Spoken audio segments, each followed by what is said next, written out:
Oi, pessoal, tudo bom? Eu sou José Carlos Pinto, falando com vocês aqui no canal Falando com Ciência, sobre aspectos da educação, da ciência e da pesquisa que se faz no Brasil.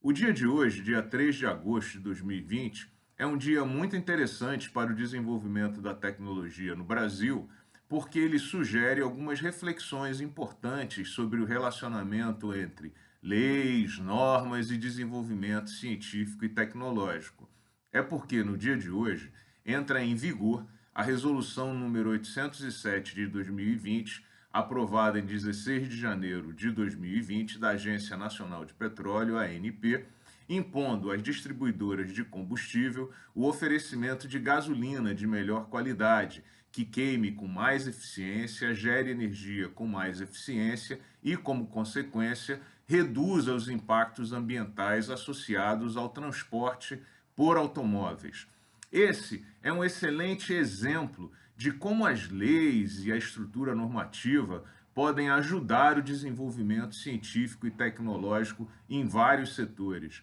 Aliás, diga-se de passagem, a indústria de automóveis é um excelente exemplo para estudo de desenvolvimento tecnológico os mais variados e sobre a importância das normas e das leis como indutores de desenvolvimento científico. Por exemplo, hoje existem normas muito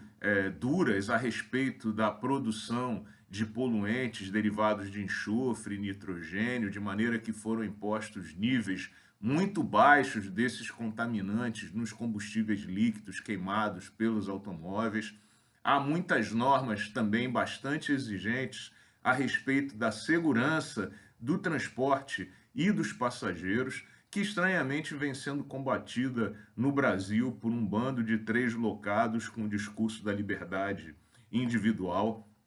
Há normas também muito exigentes a respeito do desempenho de pneus e do desgaste de pneus de borracha. Enfim, as leis e as normas podem ser excelentes motivadores para o desenvolvimento de pesquisas e nova ciência.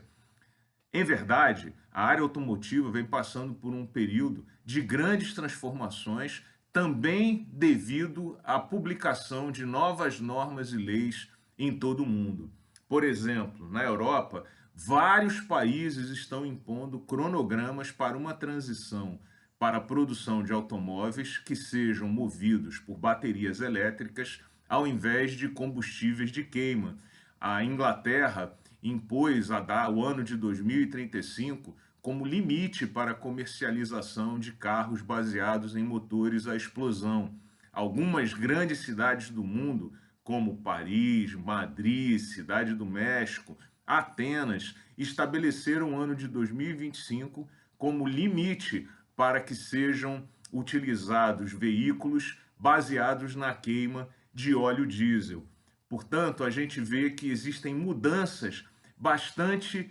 importantes que acontecerão nos próximos anos, induzidas por essas leis que pretendem reduzir as quantidades das emissões de gases poluentes e contribuir, por exemplo, com a redução do problema do aquecimento global, além de melhorar a qualidade do ar que os habitantes dessas cidades e desses países respiram. No Brasil, em particular, há um projeto de lei no Senado, o projeto de lei 454 de 2017, que propõe o banimento da produção e comercialização de carros movidos a motor a explosão no ano de 2060. Isso mostra que o tema vem sendo discutido também no Brasil, mas mostra como, via de regra, nós somos muito mais condescendentes com as tecnologias que, de alguma maneira, representam o passado e são menos avançadas, estando em comparação com a Inglaterra, segundo o cronograma proposto no Senado, cerca de 25 anos atrasado em termos legislativos. Vocês podem imaginar que essas normas e essas leis provocam uma revolução em várias outras áreas, porque, eventualmente, os carros elétricos terão que ser alimentados por energia elétrica, impondo uma mudança na logística dos postos de abastecimento em todos os lugares do mundo, impondo certamente mudanças importantes na geração da energia elétrica e na transmissão da energia elétrica, já que se pode imaginar que o consumo de energia elétrica aumentará bastante com a entrada desse caminhão, dessa enorme quantidade de novos carros e, portanto, de novo consumo de energia elétrica na tomada para abastecimento dos veículos automotivos. E é muito interessante também perceber que esse debate técnico, legal e normativo, ele precisa ser bem feito e ele precisa de pessoas capacitadas, preparadas e estudiosas desses temas para que a gente possa de fato tomar decisões acertadas. Por exemplo, é lícito perguntar se de fato a transformação de uma economia baseada no transporte de automóveis baseados em motores a explosão, de fato resultará em redução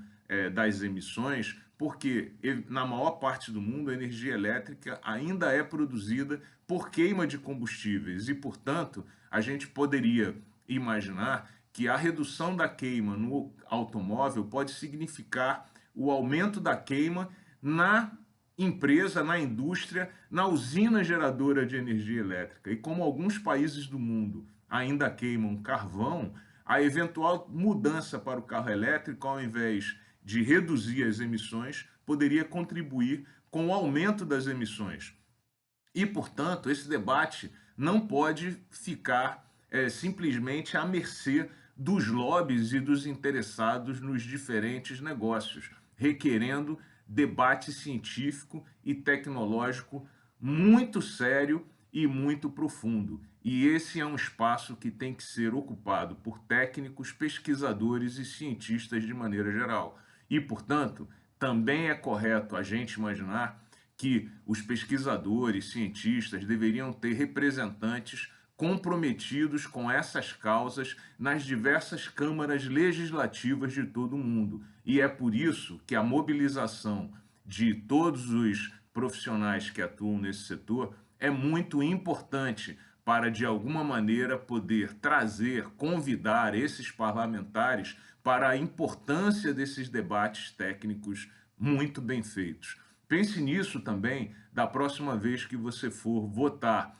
pois é necessário que o seu deputado, o seu vereador, o seu representante consiga discorrer de maneira adequada sobre esses temas ou prometa contar com apoio de pessoal embasado, tecnicamente bem formado e bem educado para discutir os importantes temas que o futuro impõe para a sociedade brasileira e para a sociedade mundial. Enfim, leis, normas, pesquisa, desenvolvimento tecnológico, desenvolvimento econômico, desenvolvimento científico, tudo amarrado no mesmo saco. É preciso que a gente tenha sempre essa visão holística e não despreze o arcabouço legal e normativo, porque eles são motores importantes de desenvolvimento da área científica. Um grande abraço e até o próximo vídeo.